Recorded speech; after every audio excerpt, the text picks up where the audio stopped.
நம்ம கற்றுக்க வேண்டியது பாசிட்டிவ் வைப்ரேஷனை நம்ம மேலே அனுப்புறது.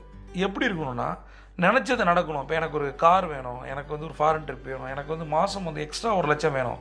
இப்போ நீங்கள் என்ன பண்ணணும், முதல்ல உங்களுடைய கனவுகளோட இலக்குகளோட அலைன் ஆகணும். நீங்கள் உங்களோட அலைன் ஆகாமல், நீங்கள் உங்களோட கனவுகளோட அலைன் ஆகாமல் யூனிவர்ஸோட அலைன் ஆக முடியாது. எப்படி நம்மளோட அலைன் ஆகிறது, இதை பற்றி ஆல்ரெடி ஒரு வீடியோ நம்ம போட்டிருக்கோம். ரெண்டாவது விஷயம், நம்மளுடைய இலக்குகளோட எப்படி அலைன் ஆகிறது. நம்மளுடைய இலக்குகள், கனவுகள், ஆசைகள் எல்லாமே ஸ்ட்ரேஞ்சாக இருக்கக்கூடாது.